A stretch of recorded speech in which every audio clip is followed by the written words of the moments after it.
Hi there and welcome to Lorena's Labyrinth. Thank you for joining me today. In this video, we're going to be talking about, I almost said archangel. He's not an archangel, he's an angel. We're talking about Cerviel. He is the angel of courage. Now, before we get into the content, of course, there's a couple of things I'd like to remind you of, especially if you're new to the channel. You'll find that we've got the angel playlist, and this is what I'm currently building out with content. And I'm staggering the loading of the videos because actually I'm creating them as I go. I'm also trying to create them in advance so that I can schedule them. Now, the idea, of course, is the reason I mention the playlist is because I've got a couple of introductory type videos there of how I found angels and how I shifted from being a skeptic to and beyond belief into this inner knowing where I feel that I know that angels are true. Now, the reason why I phrase it that way, of course, is because we as YouTube channel operators, we have to be very careful with the content that we load and how we phrase things as well.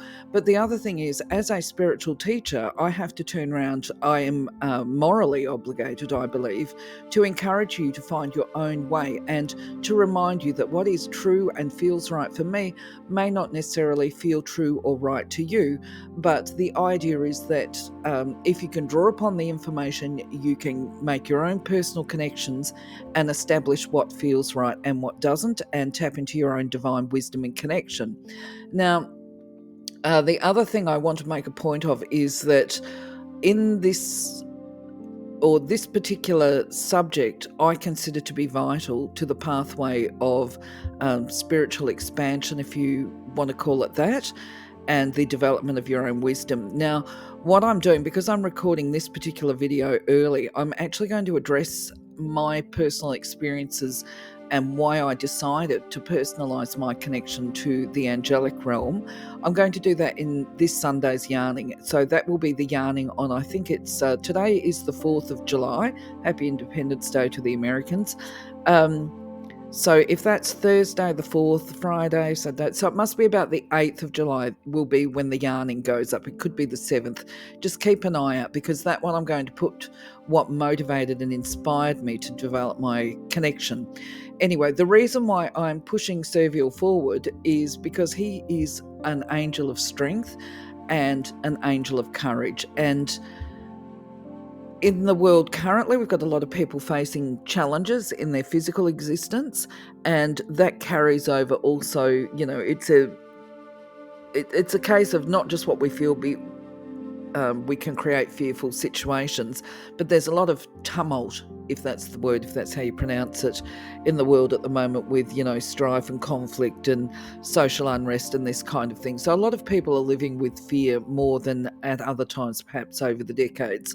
So I've decided that I'm going to put this video up to help you address your own internal fears and to be able to shift beyond it. And I think it's important to put it up sooner rather than later.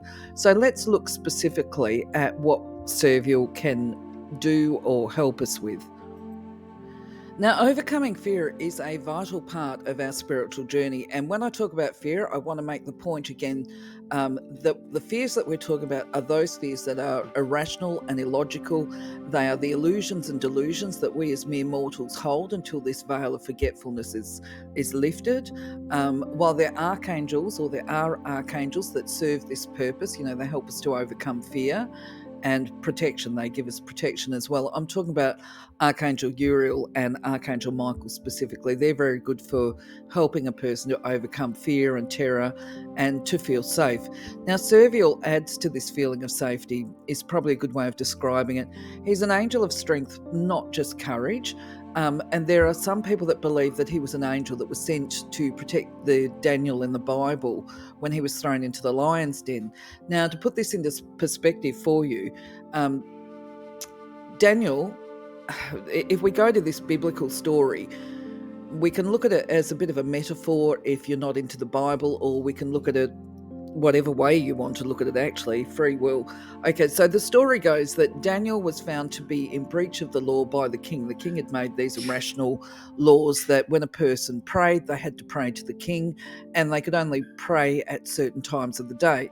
Now, Daniel obviously didn't feel that was correct. It didn't resonate, shall we say, if we were to use modern language, with what his views and beliefs of religion were and what a god was. He didn't equate the king to God.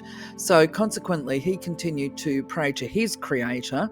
And I think that my belief is that we all have the same creator God anyway. And he chose to continue to pray 3 times a day. And in between this story, we've got the colourful activity. If you can hear the thumping and squeaking, that will be the puppy having a field day, but I shall carry on. Okay, so the king responded with this when it was drawn to his attention by throwing Daniel into the lion's den with the hungry lions, and with a comment that something along the lines of, if he survived until the next day, everybody would have to pray to Daniel's God, and whatever. Anyway, the story continues that Daniel went into the lion's den. He was protected by the angel Daniel, and consequently, the king changed his mind, of course, the next day.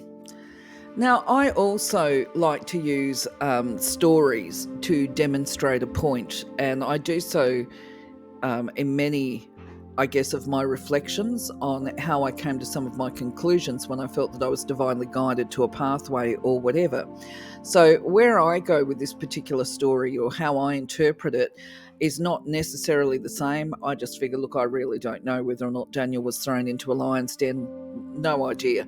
But when it comes to a story, I perceive this story to talk about Daniel being protected or that the divine plan is protected. And to be able to walk our divine pathway, we have to be willing to face our fears, to have that courage. Now, some people will refer to these fears that we hold within as our inner demons. Well, maybe that's a good description, maybe it's not. Either way, they certainly paralyze us and stop us from moving forward in our life. But more than anything, I guess, to bring this into perspective about Cerviel and how he can benefit us, he gives us the strength, or part of his role is to give us the strength and the courage to withstand difficulties, to face our fears, to overcome this internal resistance that we have toward change. But he is particularly good to call upon in a crisis, okay? But at the same time, we don't need to be in a crisis. So let's say you found yourself in a life or death situation where your life was, your very breath of life, your physical body was completely in danger. I mean, my knee-jerk reaction, of course, is always to call upon Archangel Michael. But I think perhaps, and this is just my interpretation, I welcome your feedback here, that perhaps Cerviel is a really good one to call upon when it comes to the matters of the mind. Those people that are thinking, it's not worth it, I need to give up, that kind of thing.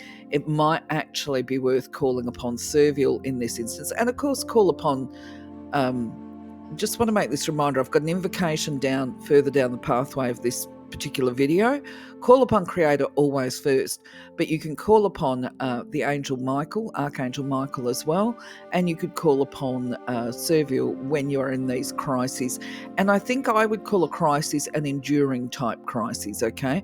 It might be those people that are struggling with perhaps long-term stress and uncertainty. It might be actually good to call upon Cerviel as well. But use your discretion. Tap into your own inner wisdom and find what works for you. So anyway, let's carry on. Before we talk any more about his specific path and help, shall we say, let's have a look at the hierarchy. So when it comes to the angelic hierarchy, Cerviel is one of the golden light order, okay? And what that means is his aura is the color of gold. Most of the angelic orders, in fact all the other ones, their auras are white. They might have a tinge of gold within them, but their primary color is actually white. Now, we could go a bit of a distance here and I could go off on a tangent. When we talk about the color white, we're actually talking about a color that reflects all the colors of the rainbow. So, you might see different shades coming through with the other orders, and that's fine. With the golden light, they can, they're not restricted to just working with gold, the color gold, but that's their primary color, okay? Now, what else can I tell you about them? Just basically, you can establish what order you're guardian angel is of, just by doing a simple exercise of closing your eyes and then trying to visualize the color white, the brilliant white color. And then make a mental note. Was it easy? Was it difficult? Were you able to sustain it? And then try with the color gold. Okay, so just open your eyes, go, okay, thank you, you've shown me the color white, and then do another exercise and try and hold the color gold behind your eyes and visualize it. Now, in my experience, if whatever color you can hold with the greatest ease for the greatest length of time, that is actually the color of your guardian angel. So anyway, you could focus your intent, put it out there before you actually do the activity. It doesn't mean we can all see both colors. It's just that in my experience, like I say, it is the capacity to be able to hold it, that vision, without straining. And it can be other times, you might close your eyes and look at the color behind your eyes. You might actually see the color red first. You might see the color blue. You might see the color white flash. If you're trying to look at gold, you might get a flash of the white and then the gold comes in, and you can sustain holding that color. That's an activity to work out what order your guardian angel is of. Anyway, going back to this, the golden light angels provide a magnetic light balance for the other angels, the white light angels, okay? They're, generally speaking, their essence is about feelings. We're talking about emotions. They have a very strong, I'm hesitant to use the word because after all, it is YouTube, the SEX word, or Kundalini type energy. Now, that S word is going to potentially make people's hair stand on end depending on their culture. But when we talk about this word specifically within this context, we're actually talking about passion, okay? We're talking about Kundalini type energy, which allows, or how would we explain it?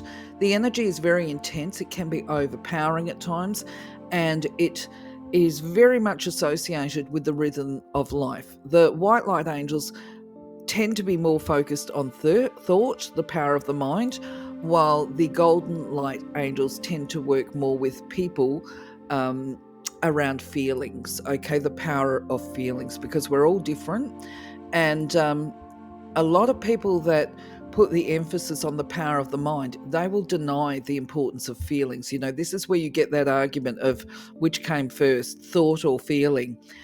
It doesn't really matter, actually. And because I've studied certain levels of psychology, where in modern times people will turn around and say there's evidence to support the fact that it's thought.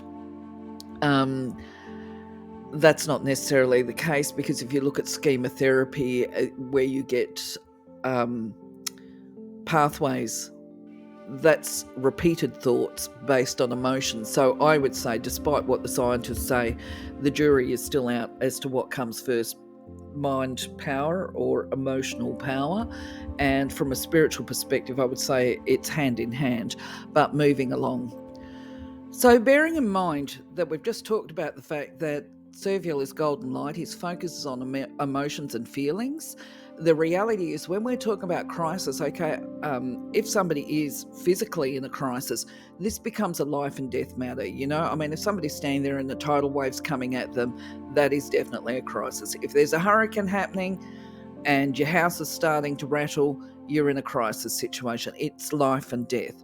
Now, the thing is, when it comes to our emotions and feelings, crisis feels like life and death, whether or not the life is actually at risk.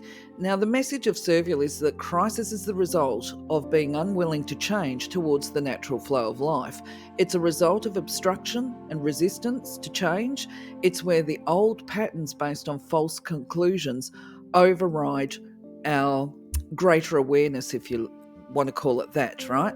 Now, the issues he describes are that you either don't have the strength to let them go voluntarily, or you are resisting all the guidance to commence the change. And it is this resistance that creates this whole torn emotional conflict, shall we say. This is what the crisis is around. And you will know this. It becomes about when there is a certain despair, you know that there are things that you are needing to do to be able to walk in peace and happiness.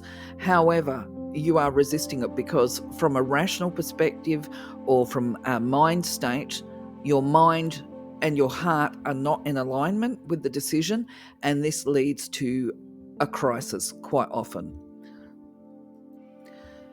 Now, the explanation is the intensity of this feeling of crisis or the emotional response is directly proportionate to the levels of obstruction, the amount of resistance that you are giving toward the situation.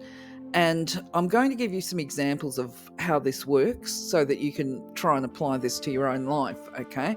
So the concept is one basically where something happens, and let's keep it simple. Something happens. You might realize that actually your workplace is no longer healthy, if it was ever healthy. Where you're working, you might be the victim of bullying. And this is just an example. And this is probably a warning, if you like, because we can't control other people and their behaviour. But it becomes a message that this is no longer a healthy situation. It's time to find another job, or it's time to make a change. Now, you will know this. This will come into your head when you're unhappy at work. Your head will say to you, no longer happy here. You might decide that actually you want to try and resolve the conflict, because that would be a sign of emotional maturity, and take some actions. But you might realize that actually you're wasting your time, because these people that you're battling with, they have potentially no emotional maturity and certainly no desire to resolve conflict. So you keep staying in that situation because of whatever your motivations are. It could be that you don't want to resign your job. It's convenient. It's just down the road. You figure putting up with bullying is easier than trying to find another job. So you stick in there, even though you're incredibly unhappy.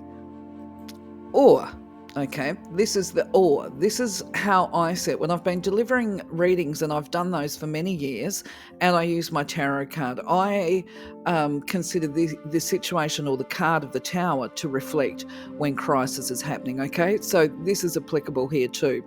So the Tower card, I say to people, it's not always a bad card, okay? It becomes very unpleasant when there is resistance to change. So the Tower basically says things need to change.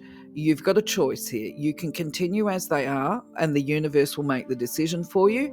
Always far less comfortable, especially if this is part of your divine plan, or you can choose to do this stuff willingly. Now, if we go back to the scenario about the job, okay, so let's say Jody decided that she's no longer happy in a job, and she knows within herself that she needs to get a new job. But as is typical of human beings, what we do is we tend to whinge to anybody that will listen to us. I hate my job. I don't like it. My boss is mean. All of this stuff. And people say, why don't you find another job? And Jody will turn around and say, well, I will. I know that I will. I've just got to look for a job. And at the moment, I'm a bit time poor. I'm always tired when I come home from work and I can't be bothered. But yes, I've been telling myself for the last 2 months I need to get a job, right? And then what happens is it just goes on and on and on, with the person becoming more and more unhappy. And then the universe steps in, and guess what? Jody gets the sack. She loses her job, or she's made redundant. It's actually a blessing in disguise. But because Jody wasn't prepared for it, she might find herself struggling financially to pay her rent until she can find another job.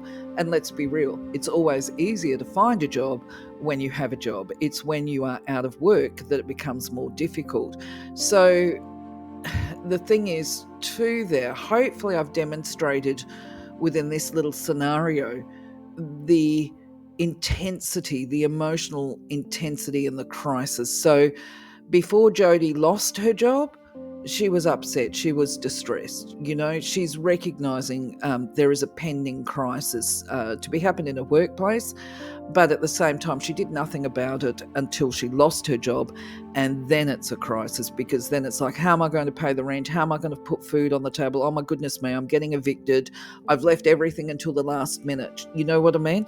Because it was easy to do in that moment, and it was easier to bury her head in the sand. But prevention's always better than a cure. Anyway, let's move along and talk about how Cerviel can help us in either situation. So let's take a look at resistance to change and why people do resist it, okay? And it can be for any number of reasons. I'm just going to put it out there. Sometimes it's about being too lazy. I know I've got to change, I'll do that tomorrow.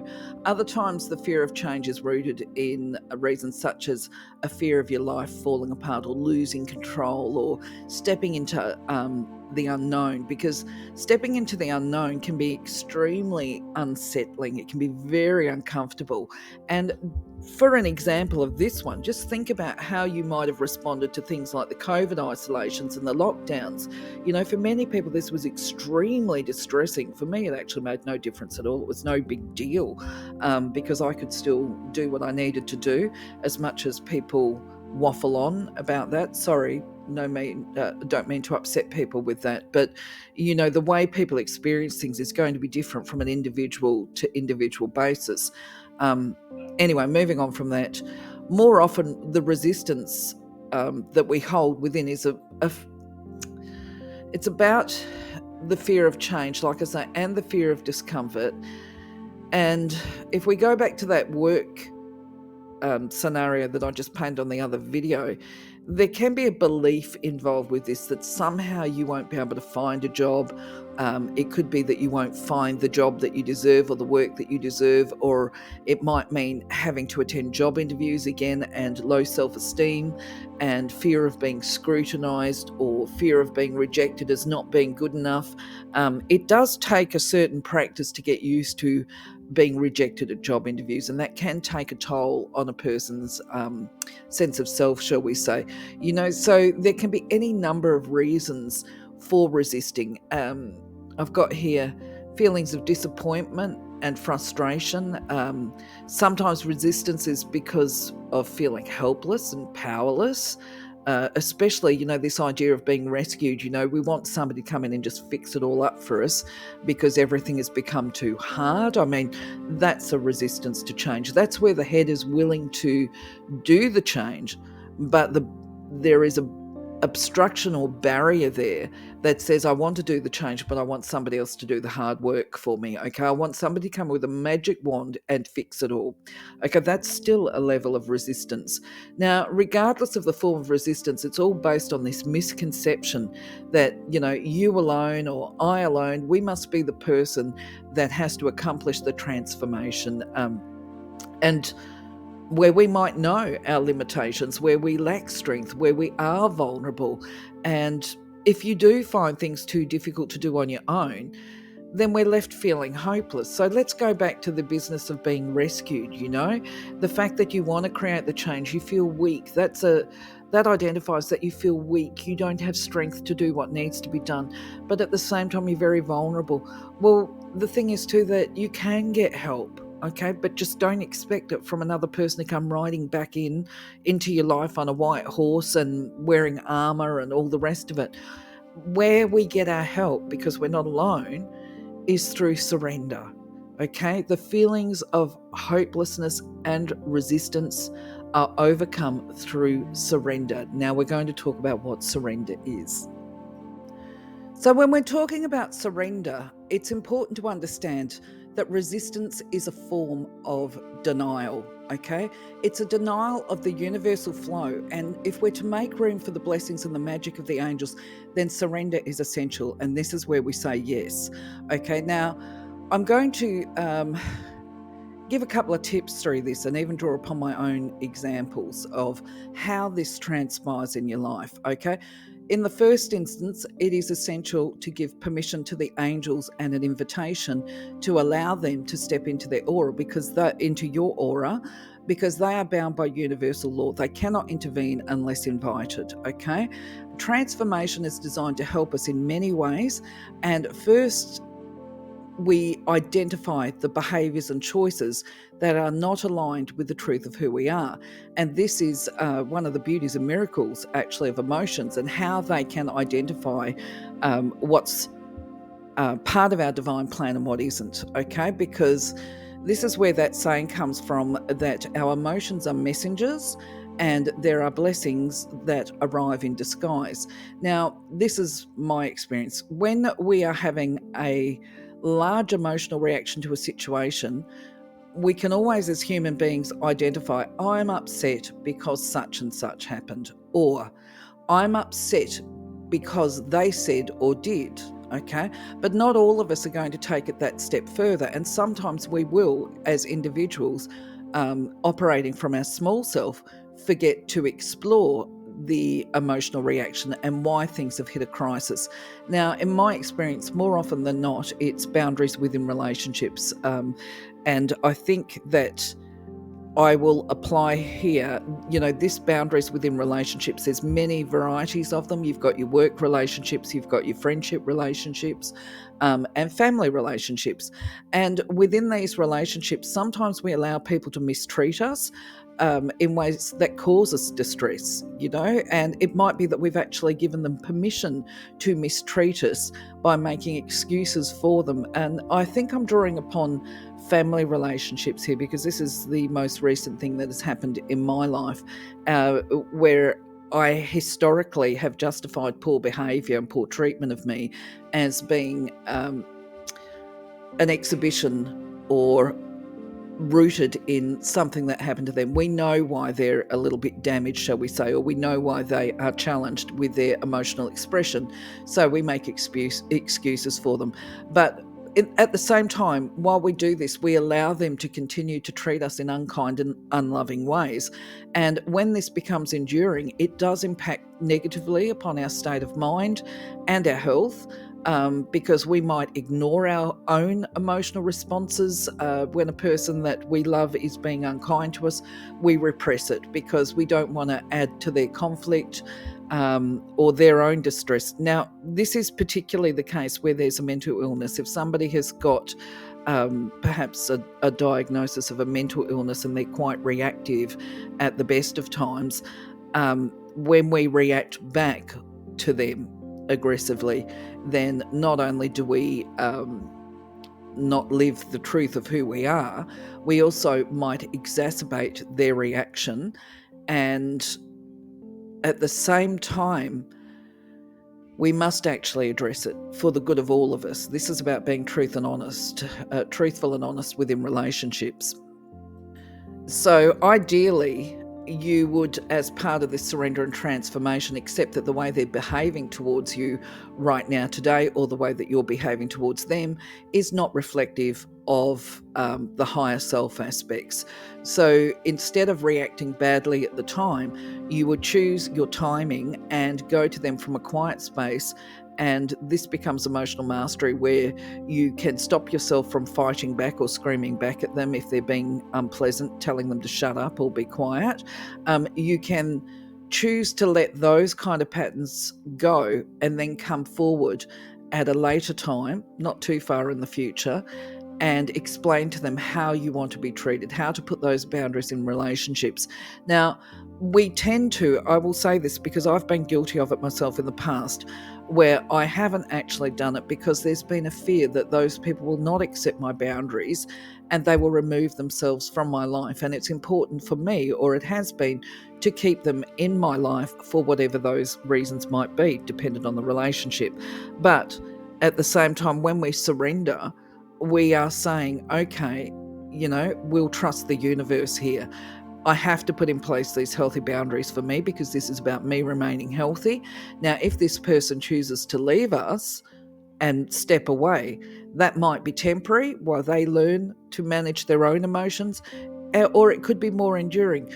And that can involve having some courage and strength to put these boundaries in place as part of self-care.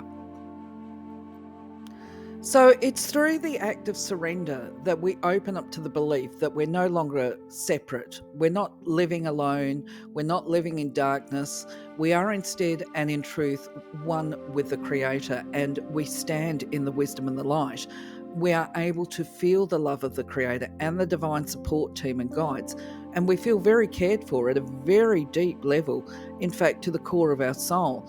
Now, when we're able to hear and act upon our inner voice and wisdom, our actions and decisions are guided as we walk the path and as we fulfill our divine blueprint, because this is the whole idea, is to walk the divine path, to fulfill the divine plan. Now, I can take this scenario that I had further, okay, the one that I had with a family member.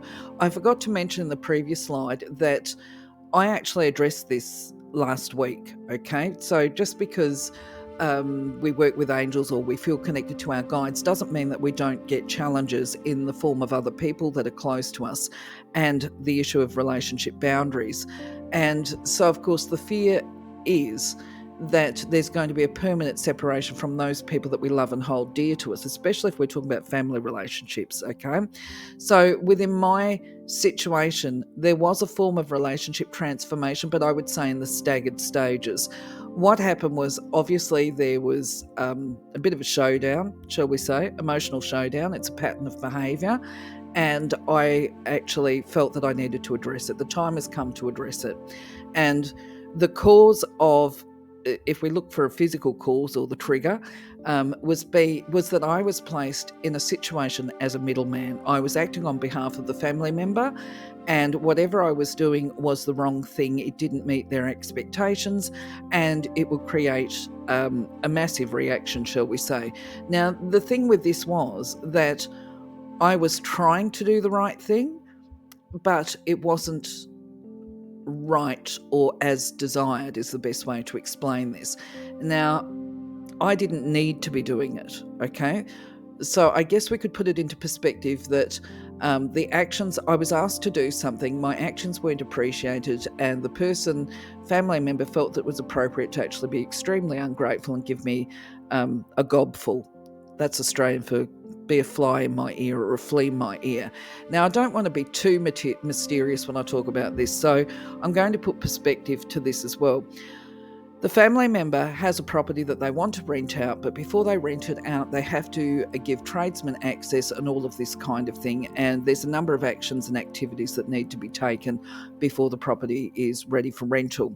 And this is where I was asked to assist. So this is where it became problematic for me and quite heated. And then ultimately distressing, okay? Because it came to me that this was taking both of us down a pathway where we were not being kind and loving to each other, and we needed to find a solution, but I certainly needed to put boundaries on what I believed was the appropriate way to speak to me when the person felt that I was doing something wrong. So I put boundaries in, is where I'm going. Now, that took courage, okay? And by the way, so I followed my guidance. I had to put the boundaries in. There was a fear that if I put these boundaries in and said, I'm no longer tolerating this kind of speak to me, that would be the end of the relationship and the person would remove themselves from my life. Now, that was not a desired outcome. So what did I do? I called upon Creator Angels for best solutions. I followed my guidance, and I contacted the family member, gave it a period of time for emotions to calm. And it was just, you know what, I don't need to do this. I think it's better, put the suggestion out there. Have you considered, you do have a real estate lined up, a landlord for the future. How about letting me step out of the situation and you can resolve these issues that you're addressing with your real estate agent, and that way we can retain a calm, civil relationship with each other and speak to each other with love and kindness, okay? So we were able to find creative solutions to problems. That, I believe, if you're able to see through it, shows a surrender to the risk that a relationship may end, a surrender to divine will, working with the universe, with the guides and powers that be. I did, by the way, express in my communications, if you like, my expressions or prayers or whatever you want to call it, I did actually express that I was not willing to let go of that relationship, because actually I'm not, and that it would cause me a huge amount of pain at this point in time if that person was to leave my life. Now, the thing is too, that I also recognize within this prayer and invocation is that if the divine, so the full surrender becomes being willing to let that relationship go, if that is the divine inspiration. So because I'm not willing to do that right now, then I just put it to the universe. If it's in the highest good, then they will guide me to be in a position send me the healing light to let that relationship go. So it's putting trust and faith in the universe. Anyway, I didn't need to do it, so obviously it's not divinely inspired at the moment to end that relationship. So I hope I've demonstrated in that last slide that when we are looking at transformation, it's important to reflect. We've got choices, we've got free will within every scenario. Even if we've got a divine blueprint, which of course we all do, there are ways to work with our divine blueprint and still have free will, okay? So basically the advice of Cerviel is consciously choose to expand your awareness to the smallest events in your life and find the deepest meanings, and you will be astounded by how much you've ignored in your own past. And this is before the crisis occurs, where you've allowed your mind to talk you into doing things or not doing things, or refuse to believe that from things that from a position of hindsight is blatantly obvious. So you would ask yourself a couple of questions like, what is it that you don't want to see, and what is it that you're not willing to change? Now, I think I've clearly identified how I applied that to my life, all right? And choose to see your life through the eyes of the Creator. Loving and forgiving is important as we evaluate the situations in our lives that create grief, or that lead us to act outside of our personal truth. And to take this position when we do these reflections of being the observer, okay? When we observe our life, how we react to situations and all the rest of it, then we're able to make a choice.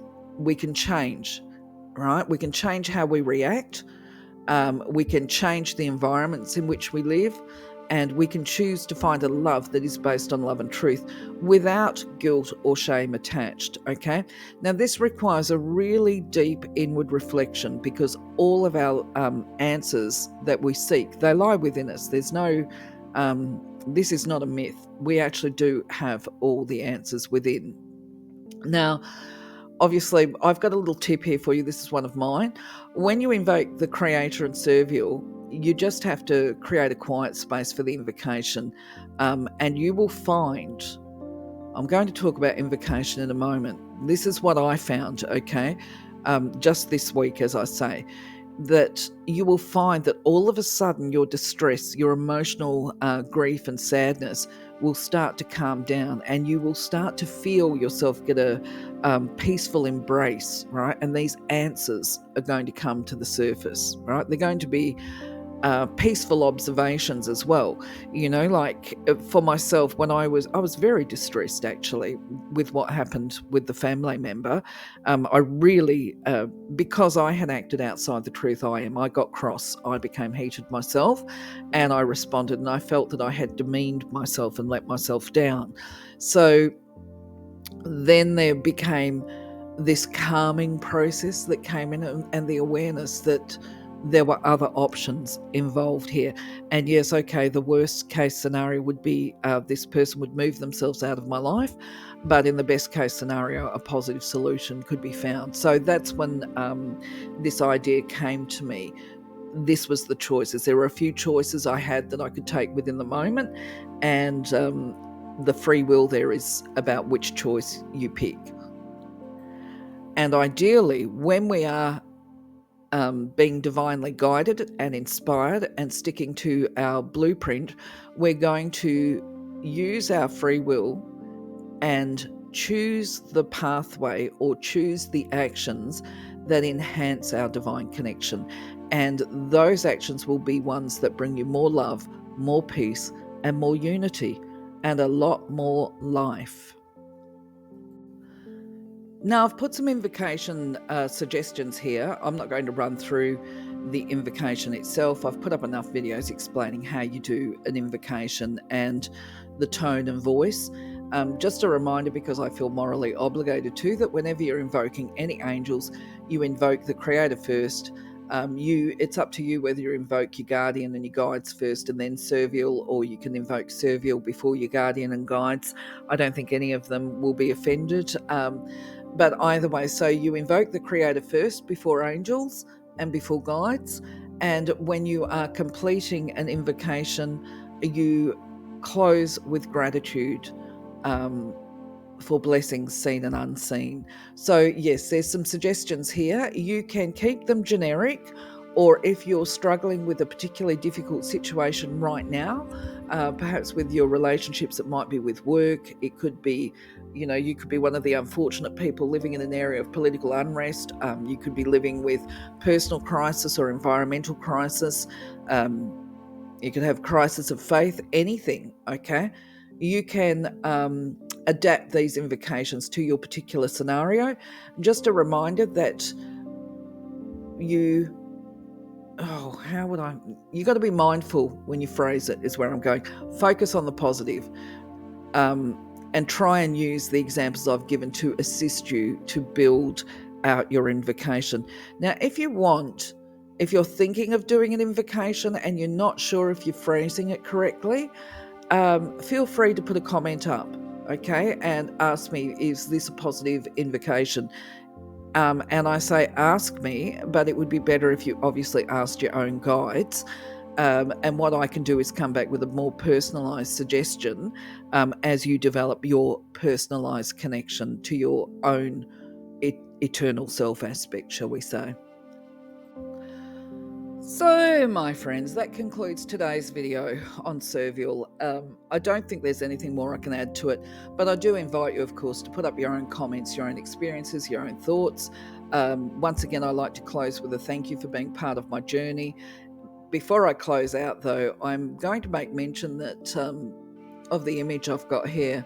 I've given him red hair. For some reason, that felt like the right colour to use for me today, because at the end of the day, we are talking about emotions, and they, of course, are centred in the orange chakra, so it just seemed like the right thing to do. But either way, I'm happy to see your feedback, read your thoughts. Have a wonderful day, blessed week. I'll catch you on the next video. Bye-bye for now.